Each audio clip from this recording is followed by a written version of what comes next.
وهوبا الله الله الله يا بلادنا الله.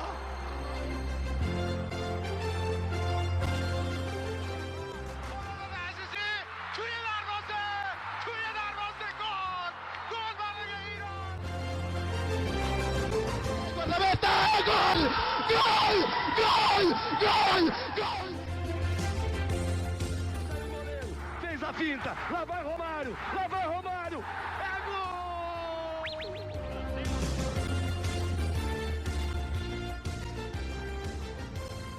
Olá, seja bem-vindo você a mais uma edição do ConteCast, o podcast do Conte Verde, a casa do futebol de seleções.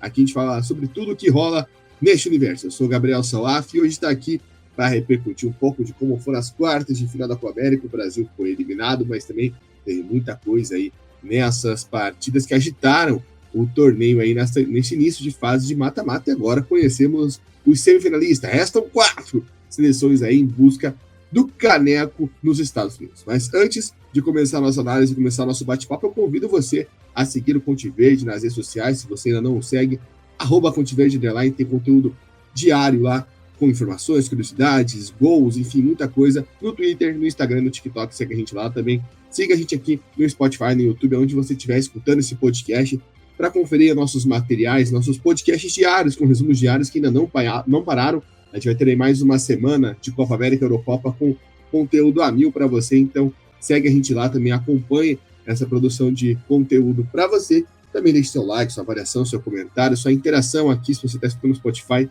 já deixa aí, aproveita já que está na página, já segue aí.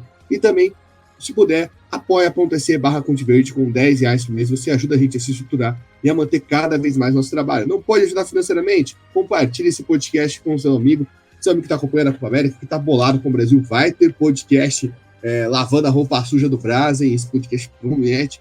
Enfim, não, a gente não vai falar mal de jogador da Premier League, tá, gente? Por favor, vamos melhorar os argumentos um pouquinho, vamos pensar um pouquinho de criticar a seleção brasileira, só isso que eu peço. Não, mas a gente deixa para outra edição do podcast, porque nessa edição 84, eu, Gabriel Salaf, recebo aqui o senhor América, Vinícius do Prado, ô Dudu Nobre. Dudu, três jogos decidimos pênaltis, né, de 4. Um abraço para a Eurocopa que tem prorrogação, né, que são 30 minutos, às vezes de TED, 30 minutos de emoção, mas é muito melhor quando vai direto para os pênaltis. E alguns desfechos esperados, inesperados, enfim, mas não faltou emoção. E também, no que não faltou emoção, não faltou um massacre para sacramentar uma vaga. Seja bem-vindo a mais uma edição, meu irmão. Fala, Salaf, ouvintes do nosso ConteCast, tudo beleza? Prazer estar aqui de novo para a gente repercutir aí esse começo de mata-matas aí, né? Agora, a nossa sequência restam 4 equipes. E é isso, né, cara? Os pênaltis acabaram reinando aí na maior parte.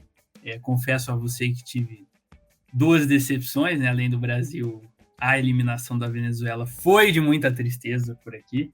Mas o fato é que temos aí, né, 4 seleções que chegam, 2, né, com bastante moral. A Argentina, pela sua sequência, a Colômbia, porque está jogando e após essas quartas de finais, posso dizer que está jogando o melhor futebol dessa competição. O Uruguai, que tem um bom ciclo, e o Canadá aí que vai de franco atirador. Vamos ver o que pode aprontar, mas são os 4 sobreviventes aí que a gente vai repercutir ao longo do programa. Exato, hora então de repercutir esses confrontos, esses duelos, e também já projetar as semifinais, ver o que esperar aí desses confrontos que decidirão os finalistas, né? Qual será a grande decisão da Copa América. Então, começando com a Argentina e Equador. Dudu, a gente falou que por Equador, né, ter uma chance, uma sobrevida na competição, teria que mostrar muito mais do que mostrou na fase de grupos. E mostrou, né? Acho que você até comentou no minuto da Copa América naquele dia, que o Equador lembrou o Equador das eliminatórias, né? Fez um jogo bom, teve até a oportunidade de Ener Valencia dispersou um pênalti, conseguiu um empate no final, mas não seria nenhum absurdo se o Equador tivesse vencido aquele jogo no tempo normal. A Argentina não conseguiu estabelecer, não foi um jogo brilhante da Argentina, e aí na disputa de pênaltis apareceu o monstro, né, o Diego Martínez. A segunda defesa dele é sacanagem, ele dá um tapa no reflexo, uma bomba que o jogador do Equador solta que não existe. Aquela defesa ali é um absurdo, não dá pra você botar a culpa no jogador, o jogador bate forte no canto e o cara vai lá e dá um tapa na bola. É surreal. E para ver como as coisas são 2 pesos, 2 medidas, né? A gente tá gravando esse podcast de 2017, eu não tô aguentando mais ver gente falando, porque o jogador brasileiro corre, dá aquela corridinha. e o Messi simplesmente errou uma cavadinha. Né? Imagine se fosse o Éder Militão errando uma cavadinha. Então, se tentando correr. É só para ver que essa questão de marra, bater pênalti, sempre vai ter. Uma hora o cara vai acertar, outra hora o cara vai errar. Acontece. O Messi errou uma cavadinha. Se a Argentina fosse eliminada, não teria 10% das críticas que não tendo, porque é o Messi, óbvio, mas é só para ver como a galera de maneira. Mas acho que a Argentina não conseguiu aplicar o jogo dela, mas mesmo assim contou com a extrema de Martínez e ficou mais uma surpresa, né, por conta dessa vitória argentina, que foi a demissão do Félix Sánchez, que para mim me pegou de surpresa, porque tudo bem, ficou devendo na primeira fase da Copa América, mas o trabalho dele, assim, no geral, no Equador, desde o ano passado, não era um trabalho assim, que preocupava, à vista da, né, questão de padrão de jogo, à vista de comportamento de campo. Realmente pegou desprevenido aí a notícia da demissão do treinador espanhol que dirigia o Equador. De fato, e até por a gente estar pensando nesse ciclo como um todo, o Equador apresentava até a Copa América um futebol muito legal de se acompanhar, bem consistente, né?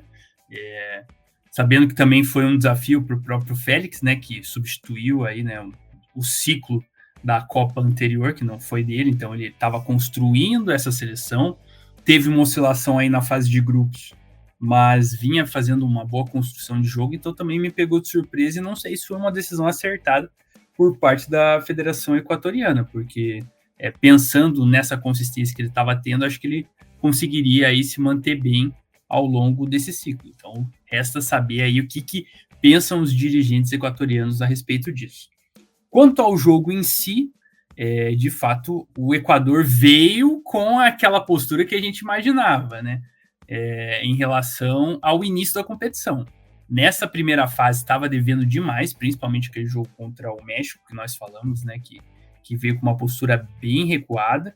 E dessa vez não, teve ali um bom início, uma blitz bem no começo do jogo, né? Daí depois a Argentina acabou melhorando um pouco e chegou o seu gol aos 35 do primeiro tempo. Aqui estou na minha colinha, no cruzamento, acho que foi o principal momento de chegada da Argentina ali no primeiro tempo, conseguiu fazer o gol, né? Foi mais incisivo.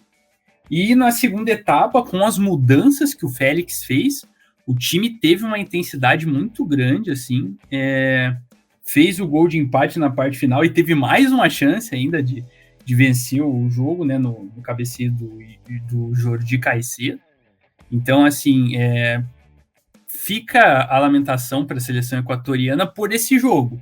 Se você for olhar a Copa América por inteiro, na verdade foi até lucro ela ter se classificado e chegou até ali. Mas pelo que apresentou nesse jogo, fica aquela pontinha de putz, dava para ter chego mais, mas é complicado. O Dibu Martínez é um homem de gelo, né, cara? É impressionante, assim, como ele tem essa frieza para esse tipo de momento e foi muito importante. Acho que pelo lado da Argentina fica esse sinal amarelo em relação a ter algumas dificuldades em confrontos mais importantes até aqui. Se a gente for pegar do ciclo de 2022, quando foi campeão, depois que foi campeão até agora, os dois principais desafios, que foi o jogo contra o Uruguai e esse agora, né, contra a seleção equatoriana, que era o primeiro mata-mata, digamos, a equipe apresentou dificuldades, então vai ter que dar um refino aí para a sequência. Claro que, e isso reforça até o fato que a gente estava comentando, de que para mim o grupo A era o mais fraco da Copa América, e para mim isso se materializou agora, porque quando a Argentina pegou um adversário que impôs um pouco mais de dificuldades, o jogo foi mais parelho e o Equador teve possibilidades de sair vencedor. Então, a Argentina precisa ter esse sinal amarelo com esse refino nessas decisões de conseguir imprimir o seu futebol. Não digo para as semifinais agora, quando a gente for projetar, mas caso ela chegue numa decisão, ela precisa estar com essa competitividade a ponto de bala, como estava em 2022, para conseguir os seus objetivos daqui para frente. Pois a gente até falou dessa diferença técnica das chaves, né? Até porque a Conmebol fez essa grande palhaçada aí, né? De deixar separado por conferências, vamos dizer assim, né? Não misturar a água e óleo, né? O grupo A, o grupo B no cantinho, o grupo C, o grupo D no cantinho, isso acaba pesando até como foi o sorteio dos grupos, né? A Argentina tem essa questão de técnica muito desenvolvida e vai pegar um concorrente do seu grupo. Então, acho que é um ponto aí assim, a se observar contra essa seleção argentina. E o Equador a gente fica de olho, né? A gente já soube aí que há especulações para o nome de Guilherme Almada e de Luiz Beldia. O presidente de São Paulo mesmo já falou que a Federação Equatoriana entrou em contato com o São Paulo, né? Vamos ver se vai. O Zubeldia vai para lá. Lembrando, o Zubeldia fez um bom trabalho na LDU, foi campeão da Sul-Americana. O Guilherme Almada também, né, teve um trabalho no Barcelona de Guayaquil, né, antes de Pachuca, então é um nome conhecido no país, é para ficar de olho, né? A gente vai observar aí, né, o que vai acontecer no desfecho aí da seleção equatoriana. Dudu, qual que é o seu palpite de quem assume Latri, por gentileza? Eu só queria falar que esse telefone do Guilherme Almada tá tocando mais que o do Celso Roth lá em Porto Alegre, né? Impressionante como o cara tá sendo chamado. Então, em uma das duas ele vai, né? Porque foi igual o Gareca, que a gente tava pensando, pô, seleção peruana, seleção chilena, uma chamou, né? Então, ou o México ou o Equador vão ficar com o Guilherme Almada, eu imagino. Mas eu acredito que o Zubeldia é um nome interessante, porém eu não sei se ele toparia agora, pelo fato de que o trabalho dele no São Paulo é muito recente, né, cara? Então, assim, por um lado você tem aquela tranquilidade da seleção, de você ter um planejamento melhor, ter um material humano interessante na seleção equatoriana para poder trabalhar, mas por outro, assim, tá muito recente esse trabalho dele no São Paulo. Não sei se ele avaliaria como positivo sair desse trabalho tão agora para pegar um outro aí que vai ter esse manejo que ele vai ter que fazer para manter um bom futebol por parte da seleção equatoriana. Dentre esses dois, acredito que, embora o Almada também esteja, né, em clube no momento, né, mas pelo fato dele já ter sido especulado lá no México, talvez signifique que ele já esteja pensando em algo desse tipo, de trabalhar numa seleção. Acho que seria algo mais palpável, assim, né? Não sei como seria a cabeça do Zubeldia, mas talvez pelo fato de ser um trabalho de não muito tempo dentro do São Paulo, acho que isso pesaria contra nessa decisão. Pois é, e sobre o México, até mesmo estava me inteirando nas informações, acho que essa possível demissão do Jaime Lozano foi mais papafá de mídia, né? Eu já vi alguns diretores da FMF dizendo que ele vai continuar no cargo, né? O projeto é com ele, então o torneio mexicano vai ficando louco, né? Lembrando que depois da derrota da Liga das Nações da CONCACAF surgiu até uns boatos que ele ia sair, até se falou em Felipão, mas de acordo até mesmo com a imprensa mexicana, esse foi um rumor plantado no Brasil e não no México, não foi uma coisa surreal, mas então o Guilherme Almada fica aí pro Equador, vamos ver qual vai ser a definição de Latri. E Dudu, aproveitando que está nesse troca-troca de técnicos, uma informação que a gente trouxe no outro podcast, se confirmou ainda no final de semana, o Daniel Garneiro não é mais o treinador do Paraguai, né? Então já uma informação que a gente já esperava. Eu já cheguei até a ver alguns nomes, alguns veículos deram que Ramon Dias é um dos nomes cotados pela Federação Paraguaia. Não vai barrar! Não vai barrar, o Paraguai não vai barrar. E também tem gente pedindo o Peckerman, né? O Peckerman é uma figuraça já de anos aí de trabalho e tá assim em seleção, né? Desde aquela saída conturbada na Venezuela. Dudu, teria algum palpite para Albirroja? Quem seria o nome ideal para esse momento? Vai lá. Guilherme Almada. Brincadeira. Vai aparecer, com certeza. Mas, né, dado nosso contexto aqui, não duvidaria, né? Mas olha, desses dois, bom, Ramon Dias é um cara que tem, né, é um referente ali, né, tem uma boa trajetória dentro do nosso futebol sul-americano, como jogador e como treinador, é um nome interessante, dado o trabalho do Vasco, né, sabe lidar ali com gestão de crise, talvez, possa ser algo interessante, né, e o Peckerman, por outro lado, tem essa larga experiência em trabalhos de seleção, isso poderia ser interessante para ele, né? Acho que esses dois nomes seriam bacanas, cara, para a seleção paraguaia, né? Resta saber o que pensam os dirigentes, mas eu gosto dos dois nomes. Agora, uma pimentinha que eu queria lançar aqui é como que o Peckerman deve estar se sentindo, né, cara? Porque era para ser ele no comando da seleção vinotinto, né, com uma possibilidade real de ir à Copa com essa galera. Ele não quis, né? Acabou que o trabalho foi conduzido pelo Fernando Batista e tá dando muito certo. Então, caso se concretize, como que será que ficaria a cabeça do Peckerman em relação a isso, né? Seria interessante de saber. Mas eu acho que seriam dois nomes interessantes e melhores, na minha opinião, que o Daniel Garneiro. É saber quem que tá mais palpável ali para a seleção albirroja. Daniel Garneiro aí com um trezinho do Libertad indo embora. Fui até pesquisar aqui na página e eu encontrei uma informação muito curiosa, né? Que o Gustavo Costas, que era o técnico da Bolívia, que agora está no Racing, pediu a contratação do Pizza, do Cuiabá, então, do Pita, quer dizer. Então é sensacional, então é uma bafafá de notícias isso entrando no portal Paraguai aqui. Acabei de ver, Gustavo Costas pede a contratação de Pita do Cuiabá. Mas lembrando, né, uma informação importante, né, o Pita já jogou no Olímpia, né? Então ele tem uma experiência dentro do Paraguai. Né? Então tem essa questão. Então é esse ponto, mas isso aí, informação lá pro pessoal do Mato Grosso lá e também da Lavaneda para discutir o destino do Pita. E agora a gente vai para o destino da Vinotinto, né? A gente já falou aí sobre esse jogo da Argentina. A Venezuela que enfrentou o Canadá com esse peso de ser favorito e acho que isso pesou um pouco, né, Dudu? E o jogo com o Canadá, no primeiro tempo foi aquele jogo chato, mas no segundo tempo, principalmente depois que a Venezuela empata o jogo com aquele golaço absurdo do Rondon, o Canadá acho que mostra uma credencial daquilo que ele tem de melhor, que são jogadores que a gente até cogitou, né, falou sobre isso no nosso outro podcast, são jogadores que estão na Europa, jogadores de valores, jogadores que acham que tem a cabeça mais no lugar, e talvez esse seja um ponto do Canadá que a gente não valorize. Talvez a gente, o Canadá não joga, não vai para cima, mas os jogadores, vamos dizer, são mais calmos, mais maduros, podemos dizer assim. E o Canadá, né, conseguiu até criar boas oportunidades, teve mais chances para vencer a partir do tempo normal. E nos pênaltis ali, o Canadá acabou vencendo. O goleiro do Canadá é incrível, porque ele nas duas cobranças que ele pega, ele já tá indo pro canto. E eu pensei, os caras não erguem a cabeça para bater, né, velho? O Herrera e o do Criciúma, esqueci agora o nome dele, foram e, enfim, acabaram entregando a cobrança. O Canadá avança contra todos os prognósticos, né, não só pela Venezuela, mas pela primeira vez que o Canadá participa, enfim, faz história, chega até uma semifinal, vai reeditar o confronto que abriu a Copa América. Enfim, o que você viu nessa partida, além da decepção da Venezuela, que nós e muitos venezuelanos pelo mundo estavam contando com essa classificação. Só dando a informação, Ángel é o jogador do Criciúma que perdeu o pênalti que o Crepô pegou. Cara, eu acho que o Canadá protagonizou uma cena que não digo que é inédita, mas é raríssima no futebol, que é a torcida majoritária não ser para o azarão, e sim para o favorito.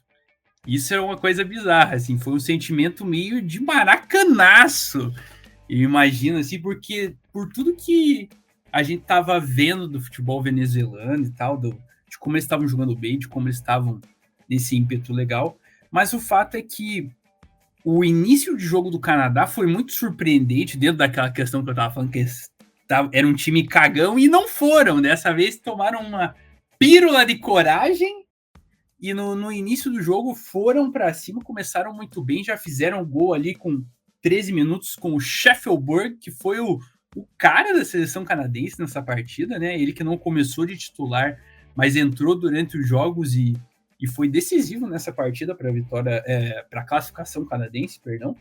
Então, o começo da Venezuela foi muito impactante. E aí, a partir do momento que abriu o placar, aí o jogo ficou a caráter para a seleção canadense, que gosta de jogar na velocidade do contra-ataque, e ela conseguiu impor esse ritmo e criar a maior parte das chances, porque a cada minuto que passava vinha aquela intranquilidade, né, aquela ansiedade da Venezuela em querer resolver o jogo, e por outro lado alguns problemas de marcação, especialmente do lado esquerdo da defesa venezuelana, que acabou sendo um mapa da mina ali para o Canadá poder chegar ao ataque. Então o jogo foi se moldando à feição do Canadá. O que evitou que o Canadá vencesse no tempo normal foi o lance do diferente, que foi o Rondon, que fez um belo gol, né? E ali acabou sendo algo que fugiu do script e que a Venezuela conseguiu fazer o gol de empate. Mas o jogo se moldou à feição do estilo canadense, que foi decisivo para que chegasse nas penalidades. E ali, né, acabou que o roteiro parecia, né, bem parecido, né? As duas equipes erraram duas cobranças na primeira leva, digamos assim. E aí, nas alternadas, igual você falou, né? O Crepô cantou o canto, mas o Ángel acabou jogando lá mesmo e a Venezuela não conseguiu vencer nas penalidades. Eu acho que, assim, é um momento fundamental para a seleção venezuelana entender que foi uma partida ruim, Poderia ter ido mais longe, sim, mas o trabalho continua. E o grande objetivo ainda está por vir, que é a primeira Copa do Mundo a ser disputada. Então, dentro desse trabalho de construção emocional que o Batista vem fazendo, esse eu acho que é o ponto decisivo para que eles entendam essa situação e continuem mantendo o ritmo nas eliminatórias. Fazendo isso, não tem quem vá parar a Venezuela nesse objetivo do Mundial. Mas esse é o momento chave para que isso não vire uma curva descendente e o time acabe se perdendo, não pela qualidade, mas por aspectos psicológicos. Então é um momento chave para isso. E quanto ao Canadá, é um franco atirador. Então agora se classificou, vai enfrentar a Argentina, vai ter provavelmente o estilo de jogo favorável ao seu, né? Porque a Argentina vai estar com a bola e ela vai poder jogar no contragolpe. E independente do que aconteça, agora o que vier é lucro por parte dos canadenses. Pois é, eu acho que esse ponto aí que você falou do psicológico da seleção da Venezuela é muito importante, né, para essa continuação de eliminatórias que vai ser a sequência, né? Em setembro a gente tem o retorno das eliminatórias e é fundamental, justamente porque a Venezuela mostrou nessa Copa América o futebol que a gente já tinha falado que tinha, né? Aqui no Ponte Verde sempre falou que a Venezuela está mostrando futebol para estar na parte de cima das eliminatórias. Não é um acaso, não é uma obra do destino, não é um feito que ninguém entende. Não, a Venezuela está mostrando futebol já tem algum tempo, né, no começo das eliminatórias. E na Copa América acho que isso comprovou isso para todo mundo, né? Todo mundo viu que de fato existe um bom nível de futebol apresentado pela seleção vinho-tinto. E agora é conseguir manter a cabeça no lugar. Acho que aqui na América do Sul, eu sinto isso em relação à Europa, comparando a Euro, os ciclos são diferentes. Na Euro, a gente sente que é muito, primeiro, primeiro é o foco na Euro, depois na Copa do Mundo. Até porque, como são as eliminatórias lá, primeiro você tem eliminatórias para Euro, classifica para Euro, depois eliminatórias para Copa. Até mesmo cito aqui o exemplo do Silvinho, quando o Silvinho foi apresentado, ele foi apresentado com foco nessa Euro. E a apresentação dele lá no ano passado era Silvinho 2024. E ele atingiu o objetivo. Não é que o objetivo principal do ciclo é de 4 anos, não. O ciclo é de 2 anos. Primeiro olhando para a Eurocopa e depois para a Copa do Mundo. E na América do Sul, não. A gente tem esse foco de 4 anos, até porque as eliminatórias são maiores, são diferentes. Então, e eu até vi isso, né, nas páginas de venezuelanos, que eu citei, que sempre aparece para mim, mas comentários, o pessoal falando, o foco é 2026. Então, a gente possa estar forte, porque acho que tem esse ponto, né? Por isso que até boto muito em questão a demissão do Félix Sánchez, porque o Equador segue a caminhada. O Equador começou com pontuação negativa eliminatórias e já está na zona de classificação, né? Então, tem mais esses pontos aí para observar, enquanto a Venezuela vai ter que mostrar força. Acho que a Venezuela tem que olhar para frente e sentir que, a gente acabou, né, tendo um deslize num jogo, perdemos nos pênaltis. Se fosse um jogo normal, as eliminatórias seria 1 ponto, né? E isso já aconteceu ano passado, né? A Venezuela até chegou a empatar o último jogo em casa, se não me engano, foi contra o Equador mesmo, né? Não estou lembrando agora, mas se não me engano, foi Venezuela e Equador. E a Venezuela conseguir ser forte. Então, acho que esse é o ponto que fica de prognóstico, de mostrar aí por que a Viotinto gerou esse hype todo, né? Não só nos venezuelanos, mas em todo o continente, né? Seguir firme na busca por essa primeira Copa do Mundo, que digo, hoje, dia 7 de julho de 2024, faltando 2 anos para o começo da Copa do Mundo, e aí mais um tempo ainda de eliminatória, mais 1 ano e meio de eliminatória, a Venezuela tem futebol para estar onde está. Venezuela e Equador 0-0, 16 de novembro de 2023. Exatamente, foi o último jogo da Venezuela no Caldeirão de Maturim, e nem por isso a Venezuela perdeu o hype, e nem por isso a Venezuela deixou de estar na parte de cima das eliminatórias. Falando em parte de cima, hora de falar do grande jogo, talvez, dessas quartas de final, o único que não foi decidido nos pênaltis, mas teve pênaltis, né? E quem disser que o último pênalti da Colômbia foi pênalti é mentira, porque o jogador do Panamá foi na bola, não sei qual bola, mas foi na boa bola. Enfim, a Colômbia comprovou o favoritismo, né, Dudu? Acho que com os gols no começo ali já resolveu a fatura. 5-0 para cima do Panamá. Até mesmo o Néstor Lourenço falou na entrevista, né, que a diferença entre as seleções não é isso, né? O Panamá não é uma seleção que é fraca para ser humilhada, né? Ouviu alguns panameiros ressaltando esse comentário, mas a diferença era grande, né? Talvez não a ponto de uma goleada, mas era grande. E a Colômbia, com o futebol que está jogando, conseguiu comprovar seu favoritismo. Rames Rodrigues mais uma vez mostrou por que ele é o bem sul-americano. Um abraço para a torcida de São Paulo. E agora chega aí com, como você disse, com o melhor futebol dessa Copa América até aqui. O Panamá se despede, acho que da mesma forma que a gente falou da Geórgia, que fez uma grande história, acabou sendo eliminado pela Espanha, o Panamá também fez a sua grande história aí dentro da competição. Exatamente. Quanto ao Panamá, comentário rápido, né? Fez uma campanha contento, acho que isso dá moral, né? Como a gente fala, né? Do ciclo de 4 anos, né? Dá uma moral grande pro objetivo dela, que é estar na Copa do Mundo de 2026, tem bons valores. Esse resultado é algo que foi construído ao longo do jogo, então não quer dizer que, nossa, o Panamá é o pior time do mundo, né? Então, acredito que eles devam continuar na sua linha ali de trabalho, que pode render bons frutos, porque tem boas peças. Então, dentro do cenário da CONCACAF, né, que acredito que com certeza você entende bem melhor que eu, mas acho que ela está num bom caminho assim, para conquistar esse objetivo de buscar essa classificação para o Mundial. Quanto à Colômbia, né, como a gente já tinha falado no final da primeira fase, né, eu comentei que para mim era o melhor futebol da Copa América, por essa construção, contra os adversários que eram menores, no sentido de não terem uma expressão tão grande em relação à Colômbia no campeonato, ela conseguiu se impor, e contra a seleção brasileira, que tinha sido grande teste, jogou melhor, né? Apesar de não ter, no resultado, não ter sido, mas na questão de desempenho, foi bem melhor que a seleção brasileira. Então isso já dava um sinal positivo. E esse jogo comprovou que a seleção colombiana já tem um modelo bem legal assim, de jogo, de propor a partida, de pressionar, né? Tanto que a seleção colombiana fez 2 gols em menos de 15 minutos. Então, isso já matou o confronto, e aí já, sabendo dessa discrepância entre Colômbia e Panamá, os 2 gols cedo já, né, deixam o adversário já atônito nesse sentido, né? Mais uma vez, Rames jogando muita bola, né? Tanto na questão de assistências, né, quanto na responsabilidade ali de bater o pênalti. Mas acho que o principal dele nesse jogo, apesar de tudo, foi a malícia, a malandragem dele no terceiro gol, de ver o Luiz Dias e cobrar rapidinho para deixar ele na cara do gol. Acho que esse foi o grande charme da atuação dele, mas está sendo muito consistente, né? E o desafio agora vai ser, né? Você falou, né? O Bale sul-americano. Mas você acha que a Independente não vai chegar lá no aeroporto de Cumbica lá e falar assim, pô, meu irmão, você tem que jogar isso aqui, porra. Né? Com certeza ele vai ser cobrado, porque e essa é a bola que ele sabe jogar. Então, provavelmente o pessoal vai ficar em cima dele. Então, assim, a gente até vai projetar depois os confrontos contra o Uruguai, né? Mas a Colômbia chega em um ótimo momento.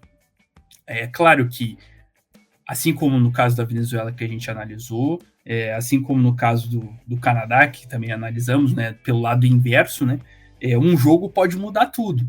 Mas a força que o trabalho está sendo bem desempenhado pelo Lorenzo e que os jogadores estão entregando, a entrega dos jogadores, deixa a Colômbia num ótimo momento. E hoje, para esse confronto, ela chega com um hype, com uma expectativa melhor em relação à seleção uruguaia. Então, assim, o desafio agora é conseguir ter essa tranquilidade, porque agora, imaginando que se a Colômbia quiser ser campeã, terá de passar pelo Uruguai e, na sequência, pela Argentina, são os maiores desafios que ela vai ter até aqui. Apesar de saber que a seleção brasileira tem a tradição, o futebol não está acompanhando, né? O pessoal vai lavar a roupa suja lá no podcast da seleção. Então, assim, são os dois principais adversários da Colômbia dentro do continente, visando vagas de Copa, e dentro dessa disputa da Copa América. Então, esse hype todo é para chegar nesse momento e se afirmar. Então, agora esse vai ser o grande desafio. Então, mentalmente, a Colômbia tem que estar alinhada e saber que agora é a hora de provar que esse desempenho até agora pode ser coroado, e a Colômbia vai para cima para buscar o objetivo de ser campeã, que tem condições para isso. É só conseguir traduzir esse bom momento nesses duelos decisivos. E mais de 2 anos de invencibilidade, né? Tem que lembrar desse ponto da seleção colombiana. Você falou do Rames aí, acho que o Bale também já deu uma cartilha, né? Se não conseguir jogar direito, vai jogar golfe e foca só na seleção, né? Então, tem esse ponto, o Bale foi jogar uma Copa do Mundo assim, inclusive. E agora, te passa, você citou o Uruguai aí, se a gente falou que a Colômbia vai ter 2 desafios, o Uruguai tinha um primeiro também para comprovar esse ponto, né, de estar jogando bem, até então 100% de aproveitamento. Não brilhou contra o Brasil, né? A gente tá falando muito, a gente vê muita gente falando do Brasil, porque o jogo do Brasil não foi, blá, blá, blá, blá, mas o jogo do Uruguai também, meu amigo, não foi nada de demais, né? Não, foi um jogo muito travado, muito feio, né? Sim, acho que se a gente for olhar para o ponto de ataque, foi feio. Se a gente for olhar para o ponto defensivo, né? As estratégias funcionaram, porque a seleção uruguaia conseguiu anular o Rodrigo teve muitas poucas participações no jogo, ele que era com a ausência do Vinicius, era um grande centro de criatividade da seleção brasileira e raramente, né, teve oportunidades. O jogo era muito mais com o Rafinha, que tinha mais liberdade. Vamos dizer que o Uruguai, vamos dizer assim, Rafinha, vamos dizer assim, é menos decisivo que o Rodrigo. Então, a gente pode dar foca mais no Rodrigo que no Rafinha. O Rafinha até teve oportunidades, mas acabou desperdiçando. E do lado do Uruguai, o Valverde foi outro jogador que não apareceu muito, e eu até senti o Valverde muito nervoso durante o jogo, né? E acho que isso foi uma tônica do Uruguai. Tá bom, a gente sabe que o Uruguai é raçudo, mas pô, o Uruguai tava batendo demais, tanto que acabou tendo um jogador expulso por completamente disciplina. Então acho que pesa um pouco, né? Mas no fim das contas o Uruguai avançou nas penalidades, né? Conseguiu, acho que, se portar bem também com 10, né? E aí, independente do que o Dorival falou, aquela besteira lá de que o Brasil foi prejudicado, assim, na atuação com a mais, que não faz nenhum sentido, né? A gente volta para aquela discussão do Cuca com o Abel Ferreira, né? Aquela vez lá que foi surreal, do Atlético Mineiro com 2 a menos, com declarações daquelas surreais treinadores. Mas o que fato é que se o Brasil ficou devendo, o Uruguai, mesmo classificando, também ficou devendo com a atuação, né, Dudu? Se a gente bota, obviamente, é um diferencial, né? Você botar Colômbia, Panamá, Uruguai e Brasil. Óbvio, o Uruguai sai muito fortalecido, porque, né, não é qualquer dia que você elimina o Brasil, a gente sabe disso, não é qualquer dia que você consegue. A gente já viu várias vezes, né, o Brasil chegar desacreditado em jogos, até mesmo contra o Uruguai, e ir lá ganhar, né? Aquela vez que o Paulinho meteu 3 no centenário, ninguém entendeu nada, por exemplo, né? Então, são momentos que mostram a força que o Brasil tem, e o Uruguai conseguiu anular essa questão mesmo não jogando tanta bola. E agora, esse é o ponto, né, que precisa voltar, né? O Uruguai ficou devendo futebol no jogo do Brasil, não foi igual, por exemplo, a Colômbia, que empatou com o Brasil, mas fez um jogo bom. Acho que do Uruguai foi o inverso, foi um jogo ruim, que acho que também acende um pouquinho de alerta na equipe de El Louco Bielsa. Concordo plenamente. Vamos falar o português, claro. Foi um jogo chato pra caramba, na moral. Poucas oportunidades, né? Como você falou, né? Essa questão do Dorival falando de ter um jogador a mais aí foi ruim, mas, pô, pelo amor de Deus, né, cara? Tipo, não tem como você não ter uma postura diferente quando você coloca, e não foi o que aconteceu. Mas em relação à seleção uruguaia, eu também achei que essa questão da valentia, digamos, acabou escalando demais. Eu não sei até que ponto as declarações pré-jogo, especialmente do Andreas Pereira, que geraram uma repercussão bastante negativa lá, né? Soltaram até um vídeo lá da Associação Uruguaia. Não sei até que ponto que isso chegou no plantel e escalou para esse jogo. Mas realmente eles entraram com uma pilha acima da média, tentando emular, digamos, né, aquela raça característica do Uruguai. Mas a gente tem que lembrar que esse elenco uruguaio, o DNA dele é outro, é jogar bola, é mostrar qualidade, é envolver o adversário em passes, né?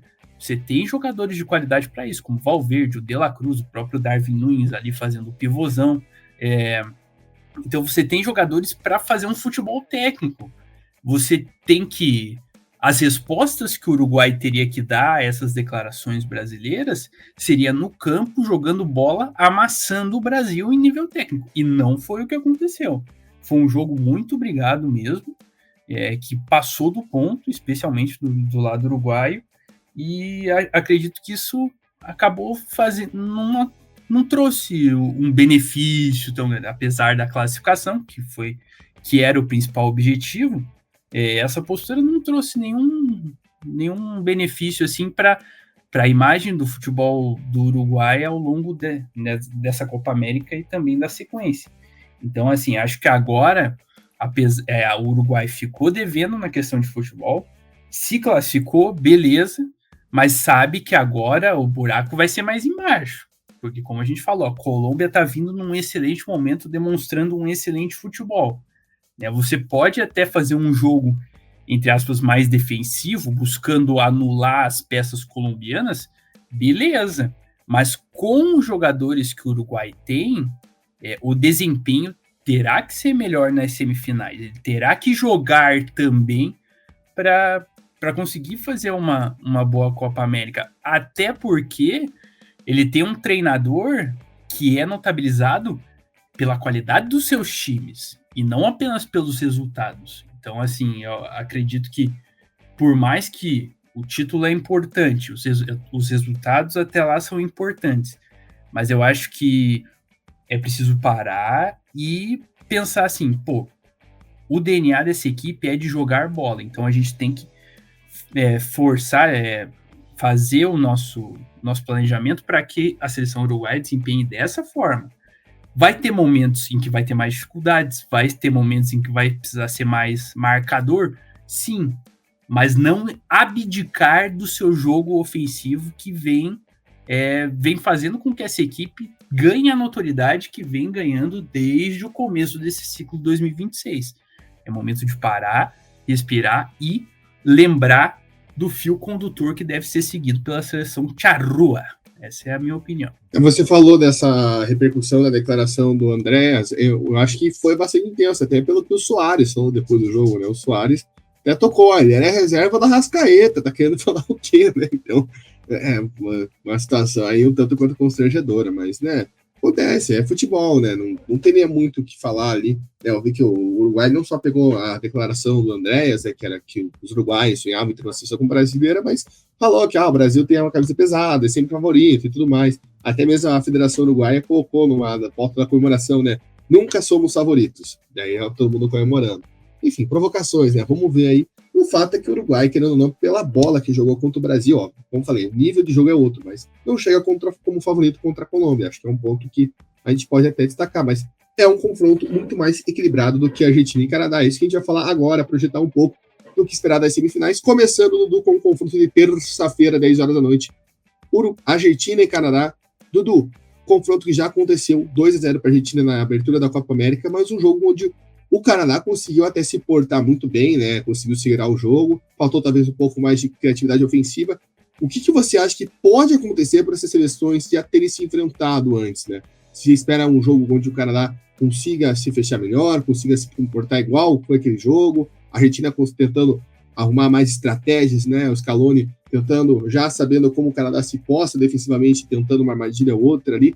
Como que você espera esse confronto aí que vai definir o primeiro finalista da Copa América entre o atual campeão e o estreante? Bom, ao meu ver, as estratégias já estão definidas antes do jogo começar. A Argentina terá que propor o jogo, terá posse de bola, vai tentar achar espaços na defesa canadense, vai fazer, como diz os especialistas, né, fazer a defesa canadense balançar para encontrar os espaços e impor um ritmo. O Canadá vai se fechar e vai jogar no contra-ataque em velocidade. Nesse cenário, é um cenário positivo para a seleção canadense. Dentre os adversários, acredito que enfrentar a Argentina nesse ponto tem esse lado positivo. O lado negativo é que vai ter que sofrer bastante, porque se a Argentina jogar, não digo 100%, mas que joga um 80%, já dá um calor ali na seleção canadense. Por outro lado, esse é o cenário de jogo em que o Canadá até agora, até esse presente momento da Copa América, se desempenhou melhor, quando explora os erros do adversário e sai em velocidade. Então é um cenário positivo para o Canadá. Porém, vai depender muito de como a Argentina vai vir. Porque na primeira fase ela jogou com freio de mão puxado, né? Não foi a intensidade assim, que precisava. Mesmo jogando meia bomba, se classificou tranquilo. Contra o Equador já teve dificuldades, a questão é essa que o Scaloni vai ter que pensar. Bom, tive dificuldades aqui em tentar passar pelo adversário que me causou alguns problemas, né? Então acredito que agora eu devo aumentar a intensidade para conseguir classificar, né, de forma mais, para criar essa construção, né, para um eventual final, né? Além do histórico, o futebol também chegar bem. Então, acredito que o desafio para o Scaloni é ter um time que jogue com o nível mais próximo do 100% no aspecto de competitividade, né? E para o Canadá, eu acho que é o cenário ideal. Porém, resta saber se o time vai conseguir encaixar uma bolinha como encaixou contra a Venezuela. Isso seria fundamental pro enredo da seleção canadense, porque se às vezes dá um vacilo, toma um gol cedo, ou não consegue marcar ali até o intervalo, ou levar uma situação de 0-0, assim, né? Se der um vacilo muito rápido, acaba que toda essa estratégia vai cair por terra. E aí, se precisar ir para cima, aí esquece. Porque a seleção do Canadá já mostrou que desse modo ela não consegue jogar. Então, vai depender muito da questão de estar bem azeitado. O time que estiver mais bem azeitado dentro dessa sua estratégia, tanto na questão de intensidade de jogo, quanto na questão de encaixar as jogadas mesmo, né, e chegar à meta adversária, vai ser o vencedor. Você falou essa questão da Argentina, né, ter que jogar o mais próximo daquilo que a gente espera. Eu me lembrei muito da situação da Copa do Mundo, óbvio, era um nível de seleções diferentes, mas a Argentina veio de umas quartas de final, né, até mesmo as oitavas de final, onde ela toma até um susto para passar da Austrália, né, com o Thibaut tendo que fazer uma defesa milagrosa no final do jogo. Nas quartas de final estava vencendo a Holanda até com tranquilidade, depois toma um empate relâmpago, né, e consegue a vitória nos pênaltis. E aí na semifinal ficou aquele peso, opa, e aí, o que vai acontecer, né? Será que vai, né, conseguir exibir um bom futebol, né? Vai vir uma Croácia que eliminou o Brasil e tudo mais, e a Argentina passou o carro, né? Então acho que o Scaloni, acho que já mostrou algumas vezes pra gente que ele tem essa questão de conseguir se reinventar, conseguir se transformar, até mesmo no final da Copa América, né? Para quem lembrar, a Argentina elimina a Colômbia nos pênaltis, né? Um jogo, acho que foi a primeira vez ali que o Dibu Martínez apareceu pro mundo, fazendo aquelas artimanhas em pênaltis, e daí na final consegue sobrepor contra o Brasil. Então acho que o Scaloni ele tem esse diferencial, né? Ele consegue se reinventar. Então acho que é algo que vai ser colocado em prova mais uma vez nessa semifinal, né? Não só a Argentina ganhar, né? Mas também mostrar porque chegou como favorita nesse confronto, né? Mostrar porque é uma seleção maior que o Canadá, e o Canadá tentar aprontar mais uma vez, né? Acho que aprontar, talvez se a gente for pensar, né, do nível de seleções, seria a grande aprontada do Canadá, né? Porque Chile e Peru a gente já falou que não era muita coisa, a Venezuela era uma questão muito mais de momento. Se a gente for pegar na história, o Canadá é uma seleção mais tradicional por ter ido para a Copa do Mundo 2 vezes, e agora contra a Argentina, aí de fato é um confronto, né, muito inferior à seleção canadense em relação aos atuais campeões continentais e do mundo. E, como a gente já falou anteriormente, duelo mais equilibrado entre Colômbia e Uruguai. A Colômbia chega, né, talvez com essa visão de ter um grande futebol apresentado até aqui, né, tendo essa grande oportunidade de coroar essa geração, né? A gente estava até vendo o pessoal comentando muito sobre a questão da Colômbia ter tido boas gerações e, né, não ter brilhado a nível mundial, né? Foi a geração dos anos 90 que ganhou a Copa América, né? A última geração ali do Rames, ali, que pegou ainda Falcão também, que também não conseguiu brilhar em Copa América. E agora é o momento, né, da Colômbia brilhar essa geração contra o Uruguai, que tenta, né, vamos dizer assim, manter esse hype, essa moral, que é ter eliminado o Brasil. O que dá para esperar desse duelo da quarta-feira, dia 10 de julho, às 10 horas da noite? Se as equipes jogarem o futebol que elas sabem, tem tudo para ser um jogo épico dentro da história da Copa América, de todas as Copas América, porque são duas equipes que têm potencial de fazer um futebol excelente, um futebol de um jogo de muitas alternativas, gols, jogadores dando tudo que podem.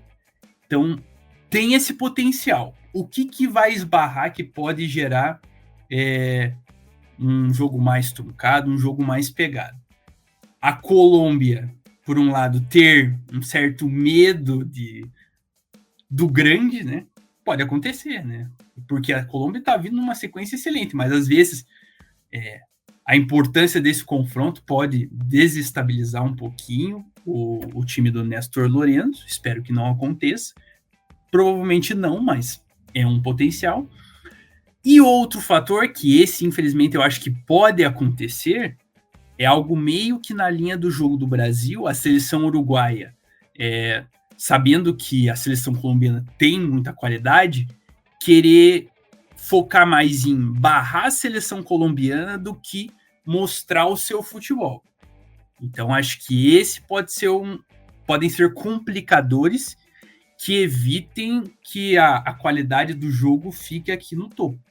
Mas se as equipes forem com esse pensamento de, cara, eu quero vencer o adversário por conta da minha qualidade, eu vou impor um jogo de qualidade em cima do meu adversário, cara, nós vamos ver um jogo épico na história de todas as Copas América.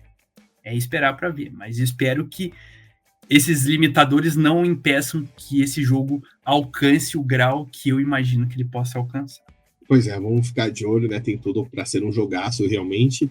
Né? Acho que a Colômbia mostrou um pouco disso que você falou contra o Brasil, de não ter sido uma seleção tão intensa, mas de qualquer forma jogou bem. O Uruguai também tem essa questão, né? Vamos ver como vai ser a marcação com o Rames. Também marcação, ver como o Valverde se aparece no jogo, né? Darwin Núñez, esse não perde tanto gol, né? Perdeu um gol contra o Brasil também, uma oportunidade clara de fazer. Ficar de olho nessa partida que também promete ter tudo para ser história, como você bem comentou. E, Dudu, para fechar, hora do palpite campeão, você e eu acertamos 75%, né? Só erramos a Venezuela, no fim das contas. E qual é agora o que vem na mente de Vinícius do Prado ou Dudu Nobre para esses confrontos de semifinal da Copa América? Só antes gostaria de deixar uma pimentinha também, para ficar 100% esse jogo Uruguai e Colômbia. Imagina que sonho De La Cruz e Arrascaeta jogando juntos. Seria o ápice, mas acho que não vai rolar, infelizmente. Dito isso, acredito que em Argentina e Canadá, por mais que o cenário seja legal para a equipe canadense, acredito que a Argentina irá se classificar, talvez não jogando 100% ainda, acho que um 80% ali já seria suficiente, mas acredito que a Argentina chegue à grande decisão. Do outro lado, por tudo que a gente tá vendo, apesar, né, de, cara, duas equipes, assim, muito legais de ver e de acompanhar, mesmo com a experiência uruguaia entrando em campo, eu acredito que a Colômbia vai passar de fase por esse momento, por essa onda que ela tá se formando, seria a crista ali. Eu acho que eles estão... Por que eu acho que a Colômbia passaria? Porque o nível de atenção e competitividade deles está no talo. Eu acho que isso vai fazer a diferença para que a Colômbia avance em relação à seleção uruguaia. Então, para mim, a final da Copa América será entre Argentina e Colômbia. Para mim também, eu acho que eu vou com o relator, né? Óbvio, acho que surpresas podem acontecer, principalmente no jogo entre Uruguai e Colômbia, não dá para tirar essa divisão, né? Até o que não é uma surpresa, no caso. Exatamente, né? É surpresa no sentido dos nossos palpites, mas não seria nenhuma surpresa, não seria nenhum escândalo se o Uruguai passasse, se o Uruguai fizesse um jogo melhor, enfim, muita coisa pode acontecer nessas duas partidas. Lembrando que, independente de quem for eliminado, quem passar, as 4 seleções estarão de volta no final de semana, já que na Copa América a gente tem um excelentíssimo jogo de disputa de terceiro lugar, né? Então, sábado à noite já tem uma programação aí, talvez um Canadá e Colômbia, um Canadá e Uruguai, um Argentina e Uruguai. Imagina o Argentina e Uruguai valendo terceiro lugar da Copa América, esse é um jogaço. Ou até mesmo Argentina e Colômbia, aqui que a gente projetou, né? Pode valer o terceiro lugar ou não, né? A gente vai ficar aí no aguardo para ver. Se a gente errar totalmente nosso palpite, a gente só errou o dia do jogo, né? Em vez de ser no domingo, vai ser no sábado essa questão. E a gente volta aqui, né, ao longo dessa semana, acompanhando esses últimos dias aí de Copa América, no Minuto da Copa América, aqui no podcast. Então fica ligado, deixa aqui sua inscrição, segue a gente aqui no YouTube, no Spotify, também nossas redes sociais, Twitter, Instagram, TikTok, @ConteVerde_. Se puder, apoia.se/ConteVerde, com R$10 por mês, você ajuda a gente a se manter e estruturar cada vez mais. Se não puder, compartilhe esse podcast com mais pessoas, ajude o ConteVerde a chegar em mais pessoas que curtem futebol, seleções, curtem a Copa América, certo? Vinícius do Prado, Dudu Nobre, agradeço você pela sua participação mais uma vez aqui no nosso podcast. A gente se vê aí ao longo dessa semana, vendo o que acontece nesses 2 duelos de semifinais. Valeu, Salaf, uma honra estar aqui, um abraço a todos os nossos ouvintes. E agora, meu amigo, haja coração, como diria Galvão Bueno, vão ser grandes partidas e agora tá afunilando, as equipes vão ter que mostrar por que merecem vencer a Copa América. Então acredito que essa semana será de excelentes jogos, tanto nas semifinais quanto na final. A decisão do terceiro lugar vai ser bem mais ou menos, eu imagino. Mas se for um Argentina-Uruguai, aí já não sabemos, né? Mas isso fica para os embalos de sábado à noite. Mas agradeço a todos aí e fico na expectativa aí por esses grandes jogos que teremos. E tenho fé que quando voltarmos aqui para falarmos das semifinais, vamos falar de um dos maiores jogos da história das Copas América entre Colômbia e Uruguai. É isso, gente. Um forte abraço a todos e até a próxima. Nestor Lourenço e o Louco Bielsa que não nos decepcionem. E disputa terceiro lugar é sempre um jogo animado, tá? Então já dá para esperar aquele jogo com muitos gols, muito maluco. E o Dudu tendo que se virar para fazer um minuto da Copa América Gigante. Tá certo, pessoal? Agradeço pela sua companhia. E lembrando, vai sair podcast só sobre a seleção brasileira nessa semana. Então fica ligadinho que a gente vai lavar toda a roupa suja dessa Copa América. Tá certo? Coach Verde, caminho da Copa América e da Copa do Mundo passa por aqui. Até o próximo!